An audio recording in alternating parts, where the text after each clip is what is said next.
आपने कभी सुना है एक परफ्यूम की वजह से किसी की मौत हो जाएगी?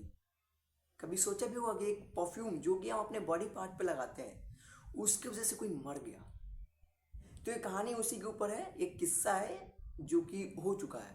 ये कोई कल्पना नहीं है, ये रियल इंसिडेंट है जो एक लड़की के साथ हुआ जिसका नाम है रूही। तो चलिए हम लोग बिना टाइम वेस्ट किए स्टोरी को करते हैं स्टार्ट।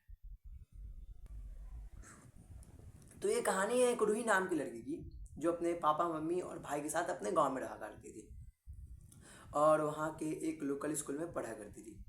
तो कुछ ही साल इसी तरह बीतते हैं। वो अपने पापा मम्मी के साथ रहती थी। उसके पापा कोई नॉर्मल जॉब करते थे। उसकी मम्मी भी बगल वगल के गांव में थोड़ा सा होता है ना जो काम उम करती है, वैसे काम उम किया करती थी। और उसका भाई था, छोटा था, और रूही उससे बड़ी थी और रूही वहाँ के एक लोकल स्कूल में पढ़ा करती थी। कुछ इसी तरह साल बीतता है बीतता है बीतता है, फिर उसकी मम्मी का अचानक से डेथ हो जाता है, मर जाती है उसकी मम्मी। और पता नहीं कैसे पर यंग एज में उसकी मम्मी का अति हो जाता है, देहांत हो जाता है, मर जाती है, ठीक है। उसके बाद उसके पापा रूही को और उसके भाई को लेकर के आ जाते हैं अपने नए शहर में, जहाँ शहर होता है वहाँ पे आ जाते हैं, ठीक है, शहर में आ जाते हैं। तो वहाँ का शहर में कुछ दिन ऐसे रहते हैं और रूही का जो पिताजी हैं, जो रूही के पापा हैं, वो रूही को वहाँ के एक अच्छे स्कूल में एडमिशन दिलवा देते हैं। मतलब रूही वहाँ के एक स्कूल में जाना शुरू कर देती है। कुछ दिन इसी तरह जाती है। पहले दिन जब रूही स्कूल जाती है तो वहाँ के बच्चों द्वारा रूही को बहुत ज़्यादा परेशान किया गया था, ठीक है। बहुत ज़्यादा उसको सताया गया, रुलाया गया, बहुत ज़्यादा तंग किया गया। रूही आकर के सारी बातें अपने पापा को बताती है। उसके पापा उसको बताते हैं कि फर्स्ट डे स्कूल में ऐसा सब कुछ होता रहता है, तो इतना सीरियस नहीं लेने। कुछ दिन इसी तरह बीतते हैं। एक दिन, दो दिन, तीन दिन, चार दिन, रूही को खूब परेशान किया गया। रूही बहुत रोती थी और आके फिर से अपने पापा को कंप्लेन की। तो उसके पापा उसके स्कूल में गए, उसके प्रिंसिपल ऑफिस में गए और वहाँ की जो प्रिंसिपल थी उनको ये सारी बातें बताएं। तो प्रिंसिपल ने कुछ एक्शन लेने का सोचा। तो उन्होंने कहा कि ठीक है, हम लोग देखते हैं कि रूही के साथ हुआ क्या है। तो वहाँ के जब सीसीटीवी फुटेज चेक किया गया तो ऐसा कुछ रूही के साथ हुआ ही नहीं। ये कोई भी इंसिडेंट रूही के साथ कभी हुआ ही नहीं था जो रूही जाकर के अपने पापा को बताती थी। आप समझ रहे हो? ऐसा कुछ कभी भी रूही के साथ हुआ ही नहीं। तो रूही आखिर जाकर के अपने पापा मम्मी को बताती क्या थी?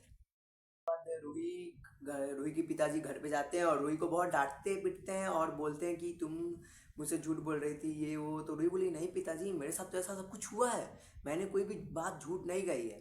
फिर भी रूही को बहुत डांटा गया और समझा दिया गया। उसके बाद जब रूही नेक्स्ट डे स्कूल गई, दूसरे दिन, तो उसके डेस्क पे लिखा हुआ था, तुमने गलती कर दी। वो भी ब्लड से लिखा हुआ था गाइस, ब्लड से लिखा लिखा हुआ था, तुमने गलती कर दी। और वो ब्लड रूही की उंगली से आ रहा था, रूही के खुद की उंगली से वो ब्लड आ रहा था, ठीक है। अब रूही एकदम से डर जाती है, चौंक जाती है कि क्या हो रहा है उसके साथ। और वो अपने टीचर को बुलाती है, फटाफट अपने टीचर को बुलाती है और कहती है, मैम मैम मैम, यहाँ पे देखो क्या है। पर जब मैम आती है तो वहाँ पे कुछ होता ही नहीं है। वहाँ पे कुछ ऐसा लिखा ही नहीं होता है, उसका उंगली कटा ही नहीं होता। पर रूही को सब दिख रहा होता है। उस समय भी रूही को इमेजिन हो रहा होता है कि जैसे वो सब कुछ उसके साथ हो रहा हो और कोई बिलीव नहीं कर रहा उसका बात। इसके बाद रूही इतना कुछ कह ही रही होती है कि रूही को पता नहीं अचानक से क्या हो जाता है, वो पागलों की तरह हरकतें करने लगती है। मतलब एकदम पागल टाइप की हो जाती है, चीज़ों को इधर उधर फेंकने लगती है, पटकने लगती है और एकदम पागल की तरह करने लगती है पूरी तरह से, ठीक है। जैसे उसको कोई दौरा आ चुका हो, वो एकदम पागल की तरह हरकतें करने लगती है। और ये सब जब हरकतें करते करते वो नाचने लगती है और नाचते नाचते वो बेहोश होकर सो जाती है। वो बेहोश हो जाती है और वहीं पे बेहोश हो जाती है, ठीक है। तो उसके पापा को स्कूल के प्रिंसिपल ने बुलाया, उसके पापा को, और ये सारी बातें बताई। और सबूत के तौर पे वो फोटेज दिखाने की सीसीटीवी का, तो ऐसा कुछ फिर से सीसीटीवी में ऐसा कुछ रिकॉर्ड ही नहीं हुआ था। पर सभी बच्चे ने उस चीज को देखा था, पर ऐसा कुछ भी फुटेज में रिकॉर्ड हुआ ही नहीं। ऐसा कुछ नहीं था रिकॉर्ड।